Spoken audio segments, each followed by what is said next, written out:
In this video, I want to talk about three things. We have a new benefit with Chase where when you book certain hotels with your Chase points through the travel portal, you will get 2.5 cents per point in value. We have a Citi transfer bonus to tell you about. And lastly, it has been confirmed that Capital One's Quicksilver card is moving to the Discover network, but they've added some new points earning categories to sweeten the deal. Hey credit warriors, welcome to the show. My name is Ben Hedges, aka the Credit Shifu, and on this channel I cover US credit cards, personal finance, and luxury travel. If you like the sound of that, do subscribe, but let's get into it. Oh, and this video is sponsored by Silo Markets, the easiest way to earn millions of points, but more on that later. So let's talk about our lead story of the day. Chase points now being worth 2.5 cents per point at certain hotels. Chase has an article on its website called 26 Trips to Take in 2026. These are international destinations and some US ones, and they are all beautiful. But you couldn't possibly do 26 trips this year,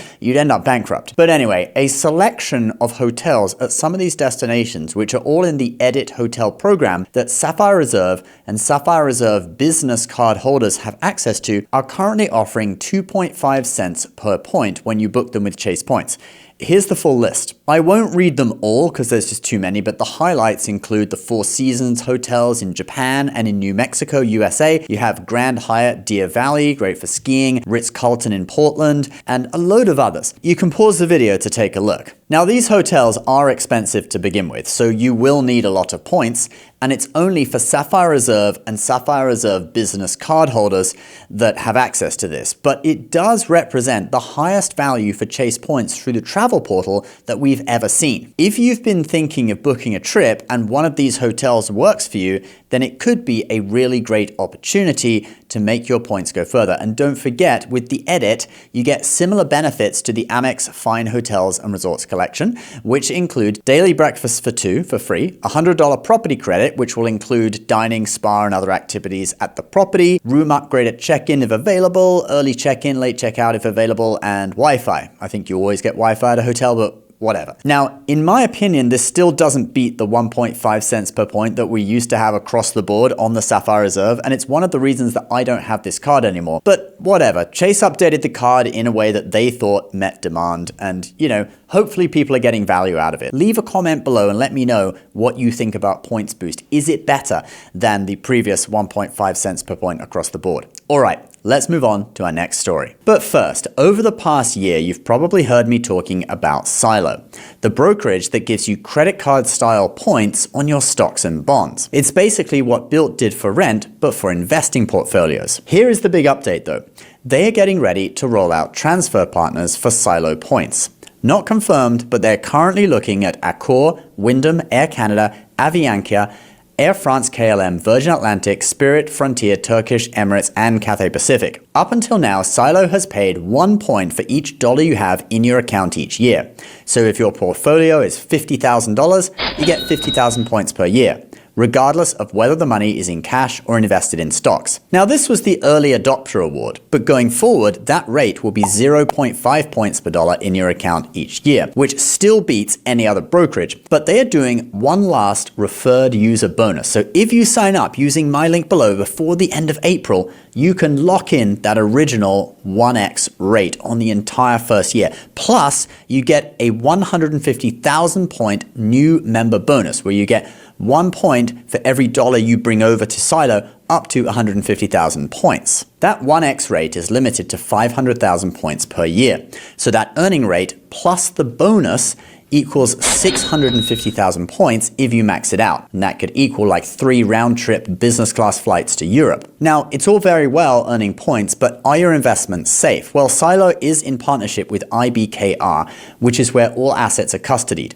This provides $5 million in FDIC insurance and $500,000 in SIPC coverage. So if you want to lock in that 1x rate for a full year before it transitions to 0.5 and lock in that sign-up bonus, use my link silomarkets.com/Ben to get started before the end of April. All right, so let's talk about a transfer bonus that Citi is currently offering, and that would be to Leaders Club, which is the loyalty program of leading hotels of the world, which is a collection of luxury and boutique hotels. They have a global network of 400 hotels in over 80 picturesque locations. Now, Citi is currently offering a 25% bonus when you transfer your points over to Leaders Club. So instead of the normal 200 Leaders Club points you get for transferring over 1,000 Citi points, you now get 250. And that is on the Citi Strata Elite, Citi Strata Premier, Prestige, and AT&T cards. If you have one of their cashback style cards, like the Custom Cash or the Double Cash, you still get a bonus, but originally you only got 140 points per 1,000, so now you get 175 with the bonus. Leaders Club points are valuable though, so don't worry that you don't get one-to-one, all right? Often they can be valued between 6 and 9 cents per point. Leading Hotels of the World is Citi's newest transfer partner and was added last year. Browsing their website will leave you craving luxury travel. So if you've been thinking about a Citi points redemption through Leaders Club, well, this is probably a great time to do it. And this bonus runs until May 16th, so you've got just under a month to do it. All right, let's talk about our last story of the day, the Capital One Quicksilver moving to the Discover network. Okay, so we've talked about Capital One moving its cards over to the Discover network. They first did this with their debit cards, then people discovered, pun intended, that they had PDF benefits guides for the Quicksilver, the Saver, and the Venture on the Discover network on their website. So we knew that this was likely happening on those 3 cards, and it looks like the first one is the Quicksilver. Emails went out this morning to cardholders stating that they would receive a new physical card with a new 16-digit card number and that it would be on the Discover network. Little shout out to Reddit user Son of Darwin, whose screenshot I'm using. So moving to the Discover network, that is the part that most people seem to be looking at as bad news, since Discover has lower acceptance overseas than MasterCard, which is what the card used to be. But there is some good news in there too. Check this out from the email. Introducing unlimited 3% cashback at grocery stores and gas stations, plus the existing 1.5% on all other spending stays the same. In my view, that's actually a pretty good upgrade. Unlimited 3% at grocery stores on a no annual fee card is great. Compare that with the Amex Blue Cash Everyday that also offers 3% on grocery stores with no annual fee, but it is limited to $6,000 a year in spending. So in my opinion, this is actually a pretty good deal. Capital One has done this because they bought Discover, which, like American Express, is both a network and a credit card issuer.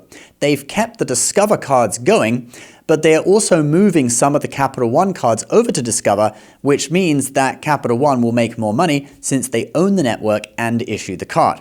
And it looks like they're passing on some of that extra revenue to consumers through richer rewards. Yes, there will be lower acceptance overseas, but this is just one of your credit cards in your wallet, right? If you have a few cards, chances are you will have a card from Capital One or another bank that is a Visa or MasterCard that would be suitable for use overseas. If you are serious about travel, you could even get Capital One's own premium travel card, the Venture X. It gives you access to the Capital One Lounge, Priority Pass lounges at a very reasonable price, and it is a Visa, and I seriously doubt that they will move that one to the Discover network. I think we can expect to see the Saver and Venture moving over to Discover soon though, and judging by the Quicksilver, those 2 cards will probably be adding extra benefits as well. So we'll keep an eye out for that. All right, guys, that is the video for today. Don't forget, if you want to start earning more points than you know what to do with, check out Silo Markets and their limited 150,000 bonus while it still lasts. Link for that is below. Please subscribe to the channel if you're new. We'll see you next time. Bye-bye.